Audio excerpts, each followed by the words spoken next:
I'm State Senator Camera Bartolotta, representing the 46th Senatorial District, which includes all of Greene and Washington counties and a portion of Beaver County. And I want to thank our President Pro Tem, Senator Kim Ward, our leader, Joe Pittman, and all of my colleagues who were able to come today, and especially our incredible building trades folks who made it all the way out and are here to support us today with this. The United States Department of Energy, or the DOE, has set a goal for the United States to produce 50 million metric tons of clean hydrogen fuel by 2050. To try to reach those goals, the DOE recently announced projects selected for funding through its Regional Clean Hydrogen Hubs program. This announcement includes 2 hub projects that will benefit Pennsylvania. The Mid-Atlantic Clean Hydrogen Hub, or MACH2, located in Philadelphia, and the Appalachian Hydrogen Hub, ARC2, located in neighboring West Virginia. These 2 projects alone will receive $1.7 billion of investment from the federal government and billions more in commitments from the private sector companies involved in these hubs. The hubs are also expected to produce thousands of family-sustaining jobs across a number of industries, many of them in the skilled building and construction trades. When burned with oxygen, hydrogen produces only water and heat, with no harmful pollutants or greenhouse gas emissions. Thanks to breakthroughs in this technology, it has become much more cost-effective to convert hydrogen into electricity. Additional storage and transportation advancements have opened up the door to new applications, such as hydrogen fuel cell vehicles, which are currently being developed by automakers such as Toyota and Honda. As a private pilot, I was amazed to learn how hydrogen is currently being explored in the aviation industry by companies such as ZeroAvia and Airbus. Hydrogen is an energy-dense fuel, and it's the fuel of the future that is growing and developing with new technology as we speak. And I'm encouraged by the DOE's recent hub project announcement. But this announcement is just the beginning of what is possible. We are here today to celebrate and discuss what the future hydrogen economy means for jobs, energy, and our environment. Pennsylvania is uniquely positioned to be a national leader in the development and use of hydrogen, not only because of our abundance of natural resources, but also because of our highly skilled and ready workforce. Since becoming elected, I have witnessed firsthand the significant benefits that energy production, such as natural gas, provides in boosting the economy, providing family-sustaining jobs, and producing affordable energy. I can also tell you, as a mother of 2 grown children that I raised in a small southwestern Pennsylvania community, that I care deeply about our fresh air and clean water, and that we do not have to pick between a clean environment and a robust economy. We have it both ways by backing responsible policies like these hydrogen hub projects and creating a regulatory framework that supports additional investment in our region. To be clear, this means including all of our natural resources as part of the solution, while utilizing ways to reduce carbon emissions. By utilizing our abundant low carbon intensity resources like renewable natural gas and mined methane, coupled with our land and geology to sequester any carbon, we can make hydrogen in Pennsylvania cleaner and more cost effective than anywhere else on Earth. The Commonwealth has had a long history of being a leader in industrial development in steel, and we have a great opportunity to continue proudly producing steel and cement while utilizing hydrogen production now to reduce their carbon footprint. Policies matter. This means we need to take action to provide regulatory certainty for companies that want to make hydrogen investments here in our Commonwealth. Policies that come out of Harrisburg cannot be partisan. It's not red or blue, and it's not green or blue. Hydrogen energy is a new technology that is rapidly growing, and we should be on the forefront of these advancements. Other states are already taking the first steps to create a business-friendly regulatory framework. We need this in Pennsylvania, and we need to do it quickly. While hydrogen energy can be produced from many sources, the reality is that we need reliable, affordable solutions. Forms of energy should not be our enemy. However, reliance on foreign energy for those who wish to harm us should be.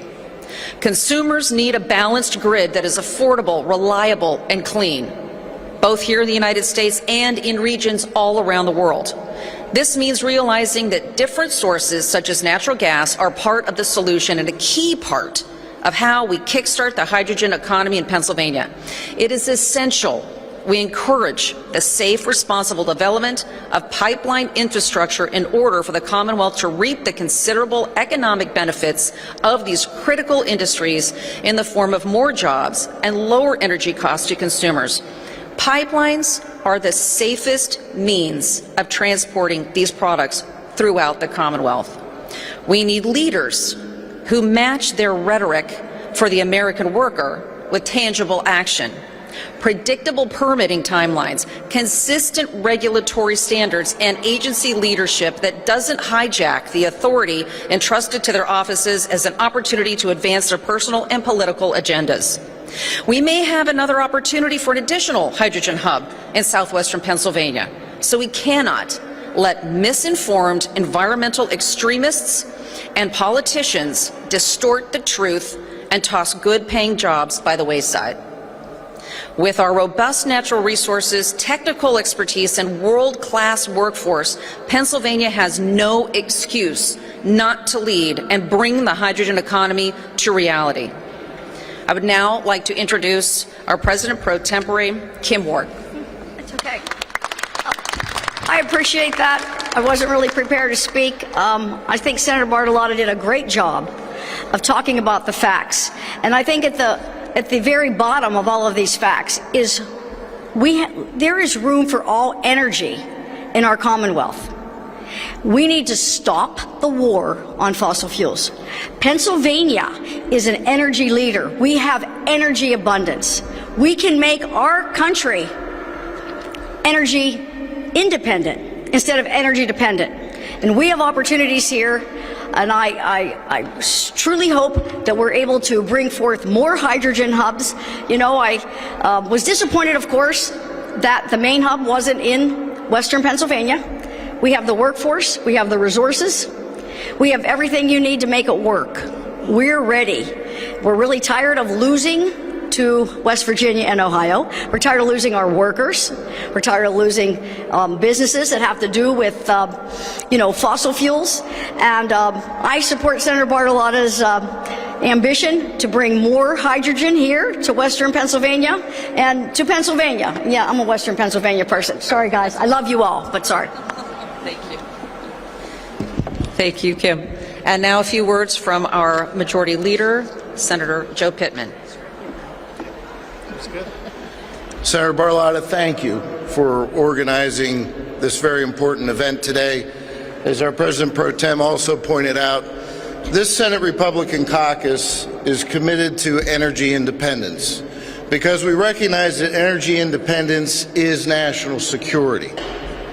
And whenever it comes to national security, all we have to do is look at what's happening in Eastern Europe, look at what's happening in the Middle East, to understand how vitally important national security is. And when you think about the United States of America on the world stage, we are the lamp of liberty for the rest of the world. And energy independence truly and literally allows us to be a lamp of liberty for the rest of the world. And frankly, we need that lamp of liberty burning more brightly now than ever before, because world events are unsettling, and these are very difficult times. And so beyond the economic benefit that we all embrace here and we all believe in, we have to also recognize and understand the national security benefit of energy independence. And as Senator Ward said, We embrace all forms of energy production, and we are proud to stand with the women and men in the building trades to support them, because we understand that they are who brings our God-given natural resources to the marketplace to allow us to have the energy that we have and to build the national security that we so desperately need. So we will continue as a caucus and as a Senate Republican majority to do all we can to promote policies and economic initiatives that embrace the energy resources that we are so grateful to have. And certainly the hydrogen hub is one piece of that very complicated puzzle. But again, thank you, Senator Bartolotta, for putting this together. It's good to see so many of our members here, because we are standing united with the building trades on this very important and critical matter, and we want them to have their hard hats on and their lunch buckets packed and go to work, and that's what we're all about. Thank you very much. Thank you, Leader Pittman. And now a few words from Senator Gene Yaw. Thank you, Senator Bartolotta. My name is Senator Gene Yaw. I represent the 23rd Senatorial District, which is all of Union County, Lycoming County, Sullivan County, Bradford County, and Tioga County. I also chair the Senate Environmental Resources and Energy Committee. One of the critical aspects of the hydrogen hub happens to be carbon capture. We started actually talking about carbon capture. I think the first meeting that I had about it was about 3 years ago. And we have worked steadily on the idea of carbon capture, which is an integral part. It's a necessary part of the hydrogen hub. About 6 months ago, we had a hearing on the whole idea of carbon capture. And in that hearing, we had a cross-section of people. We had a representative from Shell. We had a representative from the Environmental Defense Fund. We had a representative from the Pennsylvania Chamber of Business and Industry. And we had a representative from the Building and Trades Council. Everybody on that panel that testified before us talked about the importance of carbon capture, and one of the comments made, I won't forget it, by the Building and Trades is we got to stop talking about it and we have to start doing it. I think that with the hydrogen hub and the announcements that have been made and the fact that we have already been working on the carbon capture part of that equation, Pennsylvania is in a position to really go forward. We've already done some of the background work that needs to be done to make a hydrogen hub successful. That background work is going to help Pennsylvania become a real leader in developing this type of energy. So thank you very much. Thank you for coming.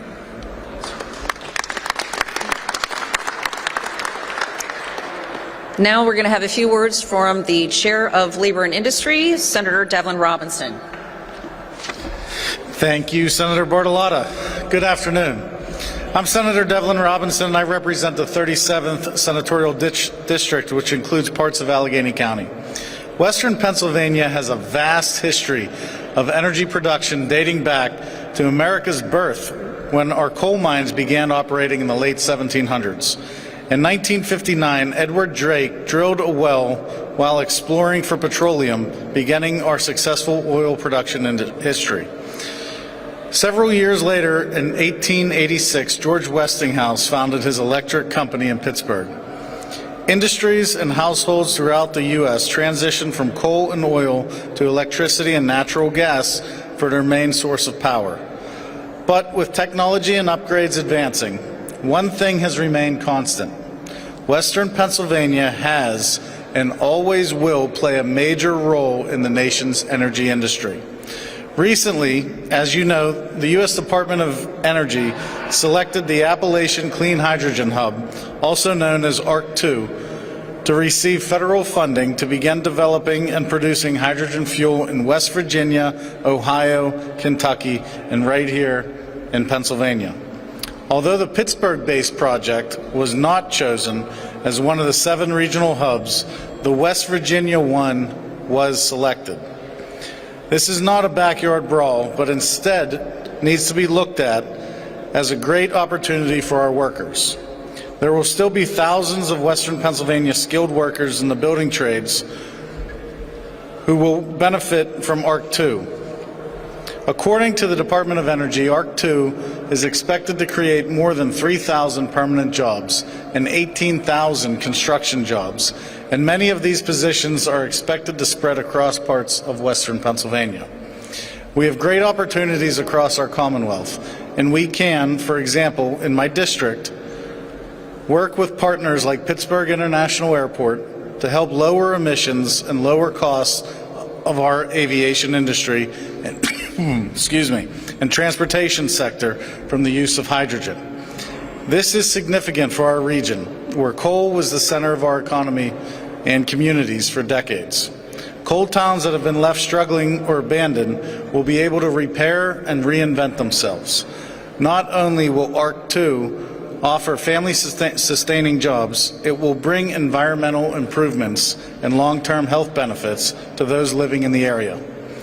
While this $1.6 billion investment will bring thousands of direct jobs to the Commonwealth, it should only be a down payment on the crucial services Pennsylvania will provide now and in the future. Pittsburgh should be the next logical step in the government's hydrogen hub. Build out if it intends to reach its climate goals over the next coming decade. I look forward to working with local, state, and federal partners to make that happen so that we can continue to revitalize the communities and thousands of workers who have given so much to power the nation for nearly 150 years. Let's ensure that we continue to have policies that can leverage our energy industry to encourage hydrogen production and offtake. Hydrogen fuel is the future of energy production, and I'm proud to support it. Thank you. Thank you, Devlin. And now we're going to have a few words from our dear friend Mike Ford, Secretary-Treasurer of the Pennsylvania Building and Construction Trade Council. Good afternoon. My name is Michael Ford. I am the Secretary-Treasurer for the Pennsylvania State Building and Construction Trades Council. I'd like to thank Senator Bartolotta for inviting us here today. To say I'm disappointed that West Virginia got the hydrogen hub from the Mon Valley is quite an understatement. I'm happy for our brothers and sisters in southeastern Pennsylvania who were awarded a hydrogen hub, but I feel there's room in Pennsylvania for 2. We have the resources, we have the skilled, qualified workforce that is ready to build up and build out the project. We have to worry about all the ancillary work that comes with the hydrogen hub as well, not just the hydrogen hub. There's a lot of economic development that goes with it, and we're ready to go. Now is the time to partner with one another and figure out a way to bring another hydrogen hub to the Mon Valley. I read an article this morning where that's going to bring 20,000 jobs to West Virginia. Well, and while that's great for West Virginia, none of those jobs have a project labor agreement. They don't even have responsible contracting ordinances on them that protect workers' wages and working conditions. We have that in Pennsylvania. Those are jobs that we want and we need in our Commonwealth. Those jobs would create a pathway for young men and women to join our world-class Class A apprenticeship programs and have a career that will provide for their family for a lifetime. We care about workforce development, and a career in the trades that provides family-sustaining wages and benefits is a great way to accomplish workforce development. That's it. Thank you. Thank you, Mike. Next, we're going to have a few comments from Michael Butler, Executive Director of Mid-Atlantic Consumer Energy Alliance.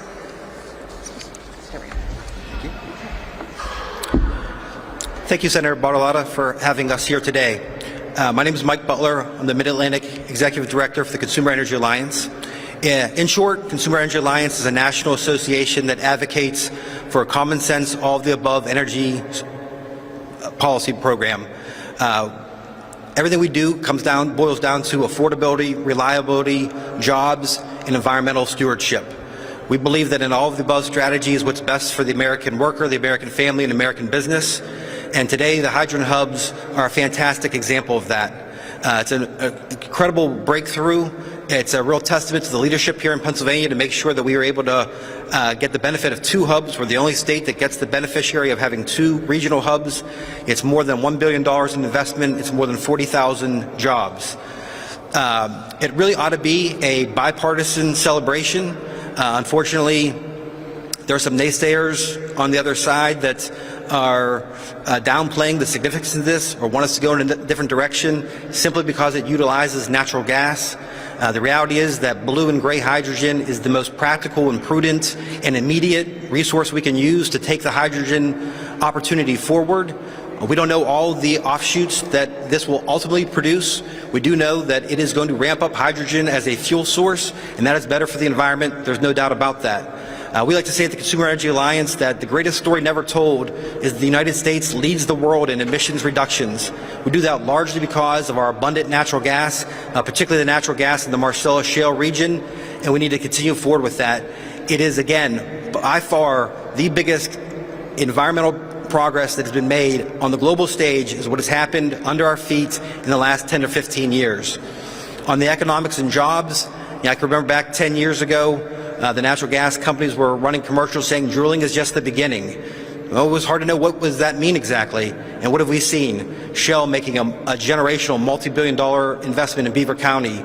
The modernization of Greater Pittsburgh Airport would not have happened without natural gas. The microgrid, the only microgrid in the United States running on natural gas and solar, is Pittsburgh Airport. And now, again, these hydrogen hubs, more than $1 billion investment, 40,000 jobs, and incredible environmental gains by using a clean source like hydrogen and taking advantage of what we have right beneath our feet, natural gas, and the American workers, particularly the building trades, who I'm confident that Pennsylvania building trades will see work that comes out of this, and the Arch 2 project in particular is going to be, mark my words, they'll be a real beneficiary of this over time. Thank you again for having me, and thank you to Senator Bartolotta and Senator Ward and their leadership on this issue.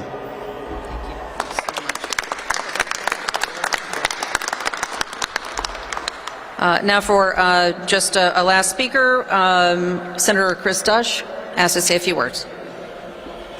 Thank you, Senator Bartolotta, and thanks everybody who's here. You know, when I grew up, Pittsburgh was just booming. It was just, and then going through the beginning of that decline. I'm 80 miles northeast of Pittsburgh, and we were supplying the coal, and Pittsburgh was supplying the steel that built our nation. Over the last 40, 50 years now, though, there's not a state in the United States that doesn't have a Steelers bar in it. And that's because it's our working class people, our workers, who have gone out to those states, and they're doing the jobs in those other states because of the kind of foolish over-regulation that we have done. You know, when I grew up, you could see the coal dust on the snow within hours of a fresh snowfall. Can't see that anymore. And even before they started shutting our coal power plants down, it's because we're scrubbing the stuff out of the air. When I was in Korea, that wasn't the case. People had to have a mask on their face, and it wasn't because of COVID. That was 2012. America leads the way, and more importantly, Pennsylvania has led the way for America in the cleaning up of our use of fossil fuels and others to generate energy. And now we've got a tremendous opportunity with our engineering schools that we have here in the Commonwealth, leading the way on rare earth element, cleaning up place, instead of getting our rare earth elements from someplace like Baotou in China, where they've got this massive and growing toxic lake. We can actually produce here in Pennsylvania the things that are necessary to help keep America alive and thriving, keep our grid secure, keep our nation secure, and it's our people that need, I want to have our kids back. I really want to have our kids back because we've got the opportunity to help Pennsylvania thrive again and not have a net out migration, but a net in migration, because we have the energy, we have the resources, and you know what? take a tour over my area up, and I've got 7 counties in northern Pennsylvania. There's no place else in the world, and I've been all over the northern hemisphere. There's no place else in the world I'd rather live. We take care of our environment. We're not environmentalists, we're conservationists. And the people that are involved with these energy projects, they're in Pheasants Forever. They're in all these other organizations that are the Elk Country Alliance. They're key contributors because they're contributing to actually getting the work done. They're not sitting around with out-of-state attorneys and a mouth and a bullhorn on television creating the problems that shut down $1 billion gas project up in my district, up in Clinton County. I'm proud to stand with these gentlemen and women, and we need to get our regulators out of the way, be responsible, because that's what we've always done, but we can be responsible and have an all of the above energy policy here in Pennsylvania that will help us have a place for our children to grow up in a clean environment that is secure for the energy of their future. Thank you. Thank you. And once again, I want to thank everybody who participated, and we have several other folks that are here and support the Hydrogen Hub initiative. And I just want to thank everyone for being here and putting your voices forward, because what we really need in Pennsylvania is permitting reform. We need predictability. We need persistence for progress, and we need to get some of the naysayers, as you said, really to be educated about what this really means. Hydrogen can be the next green energy. Let's trust the science and let's learn the truth. Let's educate our legislators, and please let us support clean energy through hydrogen and the resources that we already have right here under our feet. Every single day we're putting more and more money into technology and research and developing more and more ways to provide the energy, the goods, the services, and things that we absolutely positively need for our hospitals, for our schools, for our nursing homes, for our roads, our bridges. Everything depends on fossil fuels. And we need to keep investing in the research that brings it to us in a cleaner and more efficient way. Thank you all for being here, and thank you all for participating. Thanks.